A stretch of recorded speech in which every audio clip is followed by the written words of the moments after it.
Sziasztok! Szeptember 22-e van, gyönyörűen süt a nap, látszik is itt, ahogy besüt ide az eresz alá is.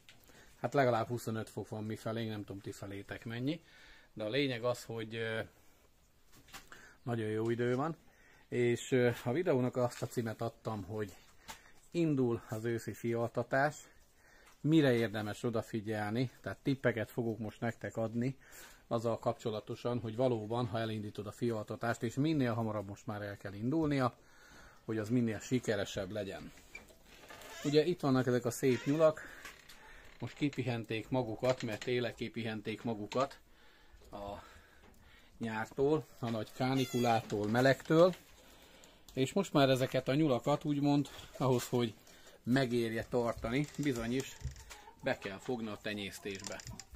Tehát akkor értékes egy nyúl, én úgy gondolom, hogyha utódokat hoz a világra, éppen ezért nem szabad túl sokat pihentetni őket, hanem el kell kezdeni minél hamarabb, hogy szaporodjanak és sokasodjanak. A mai videóban erről fogok nektek beszélni. Ugye a szakkönyvek, a nagykönyvek azt írják, hogy január közepétől érdemes elkezdeni a fialtatást. Egyrészt valóban akkor kezdenek aktívak lenni a nyulak, de egy jó tenyészetben. Jól tudjuk, akik már évek óta foglalkoznak nyúltenyésztéssel, hogy ilyen hosszú időszakot nem szabad kihagyni. Éppen ezért megkezdjük már a párosztatást, az őszi párosztatást szeptember végétől, tehát a vedlési augusztus vége, szeptember közepe. De sokszor változik, úgy látom egyre jobban ki fog tolódni a meleg miatt. Folytköv következik. Mielőtt belekezdenénk, és ha új vagy a csatornámon, és tetszik, amit láttál vagy hallottál, akkor kérlek iratkozz fel, hogy ne maradj le a későbbiekben sem az újdonságokról. Ha pedig te is foglalkozol nyulakkal, vagy szeretnél velük foglalkozni, akkor a legjobb helyen vagy, és mondom is, hogy miért. 2007 óta tartok nyulakat, és 2015 óta tenyésztem is őket. Elég nagy a kettő között a különbség, évente átlagosan 600, illetve 800 darab vágó, illetve tenyésznyúl kerül ki a tenyészetemből. Ebből nem tudok megélni természetesen, de ez csak hobbi. De hogy ez sok vagy kevés, a számok alapján ezt te döntsd el. A csatornámon minden olyan videót megtalálsz, különböző témakörökben, ami abban segít neked, hogy hogyan indulj el, mit vegyél figyelembe már az induláskor, és hogyan tudjál már elsőre is úgymond profi nyúltartó lenni. Persze, ha minden tanácsot betartasz, és hogyan tudod a családi asztalra, akár napi vagy heti szinten rendszeresen feltenni ezt a gasztronómiai csodát. Indul az őszi párosztatás. Hát először a német óriást teszem be.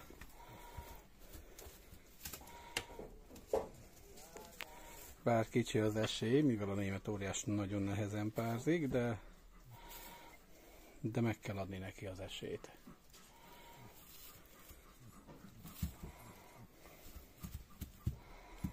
Segíteni is kell, ennyit, hogy kidobjuk a nyulat a helyéről, és egy kicsit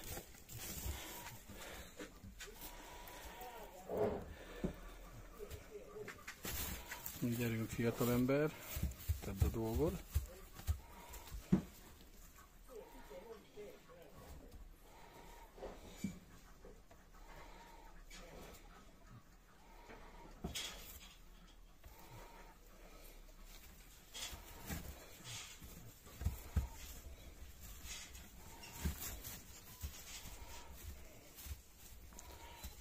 A nősténynek ez az első párzása.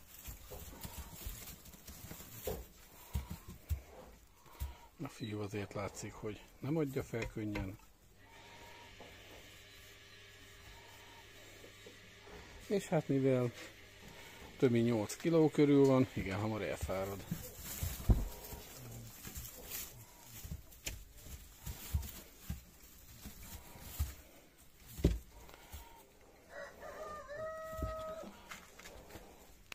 Nézzük, fogja emelni a farát a nőstény, vagy nem fogja, mert ha maga alá szorítja, akkor vagy a vak nem tetszik neki, vagy pározni nem akar. összehúzza magát, tehát mind a kettő lehetséges.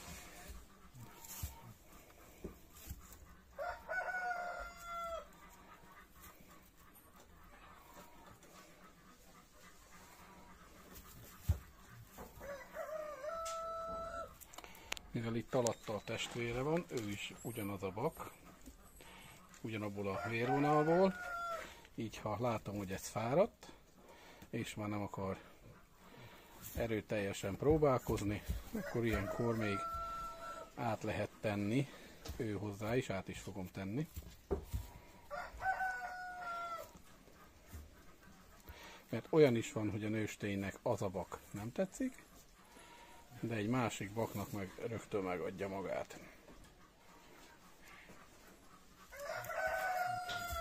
Ugye Beregszászi nyúltenyésztő vagyok, köszönöm, ha nézed a csatornámat. Ilyenkor már ősszel, szeptemberben már lehet elkezdeni a téli fialtatásra való előkészülést, ugye ennek az első lépés, hogy párosztatni kell. Úgy látom, ez most kifújt. És próbáljuk ide betenni a... Hoppá. Na, ez majdnem kiütötte a kezemről a telefont, kirúgta. Na nézzük, itt lesz-e valami. Látjátok a különbséget bak és bak között? Meg is adja meg fel a magát, de milyen energiával indult be. Azért nem mindegy.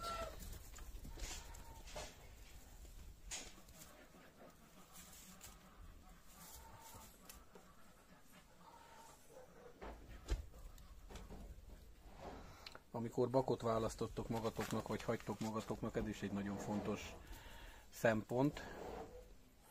Erre figyeljetek majd oda.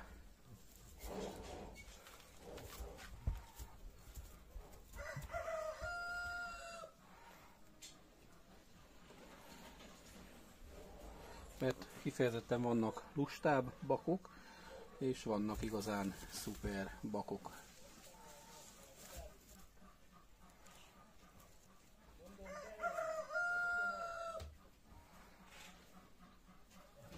Úgy látom, ebből ma nem lesz semmi. Öreg, másik oldalra kéne átmenni. Ki is fáradt a gyors tüzelésbe. Folyt köv. Olyan kérdések merültek fel, és ezt tőletek kaptam ezeket a kérdéseket, ebből az elsőt olvasom, hogy szabad-e télre párosztatni.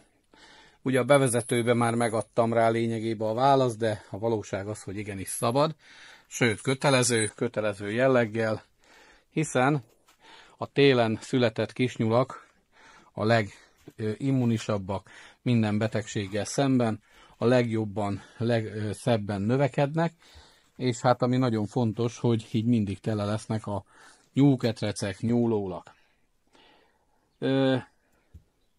Milyen anyák az előnyösek? Ez a következő kérdésetek.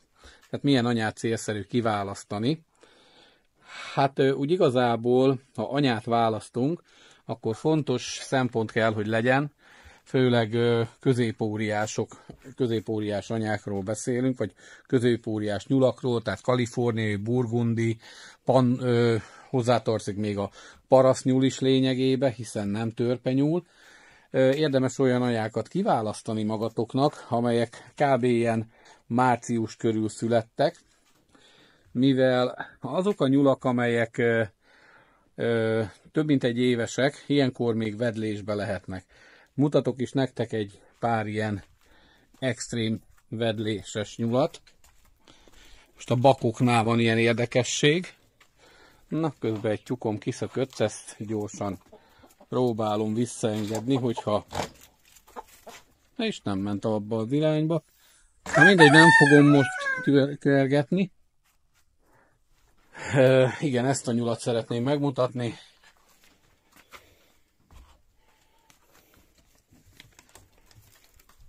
Nézzétek meg, hogy néz ki, amikor egy 3 éves nyúl vedlik. Látjátok? Baknál is a vedlés időszak lényegében párosztatási problémával jár. Nem az, hogy nem tud ugrani, hanem egyszerűen ilyenkor nem jó a magja, nem tökéletes a magja, úgyhogy ilyenkor őtet pihentetni kell. De nézzétek, milyen szép szőr fejlődik ott a másik alatt. Jó, tovább megyünk, tehát milyen anyák az előnyösek, ez volt az eredeti kérdés, tehát azok az anyák az előnyösek, amik márciusban születtek, március legkésőbb áprilisban, és ugye ilyenkor szeptemberben már legalább 6 hónaposak, ilyenkor már nem csak ivar, hanem tenyészérettek is, és ami nagyon fontos, hogy ilyenkor célszerű őket pároztatni. Ilyenkor ők még nem vedlenek, nyitottak arra, hogy könnyebben bepározzanak, úgyhogy jobb eredményeket tudtok vele elérni. Na most persze a pannon még jobb, ezért is beszéltem nektek 2 videóban is a pannonfehérnek az előnyeiről, ugyanis a pannont már 4 hónapos korába be lehet állítani a további pároztatási időszakra. Tehát ő már ivarérett, tenyészérett 4 hónapos korba, és ami nagyon fontos, hogy gyönyörűen fog fialni, nekem legalábbis ősszel is színig vannak a nyóketreceim, pici nyulakkal. Na most a német óriás, bár a videóban pont egy német óriás párzott egy másikkal, és a végeredmény megvolt, tehát ez a nőstény volt betéve, aki így most alszik. Ez a nőstény volt betéve ehhez a bakhoz, majd aztán ehhez a bakhoz. Jaj, nem, bocsánat, ehhez a bakhoz. Elnézést, az egy pannonfehér. Így megkevernek a fehér nyulak. És lényeg az, hogy utána még egyszer próbálkoztam, betettem, és másodjára sikerült. Mit kell figyelembe venni még? Amikor beteszed a nyulakat elsőre, maximum 3 percet hagyd őket együtt. Nézd meg a bak mennyire mozgékony. Ha a bakot nem érdekli a nőstény, akkor egyelőre vedd ki, és 3 nap múlva ismételd meg.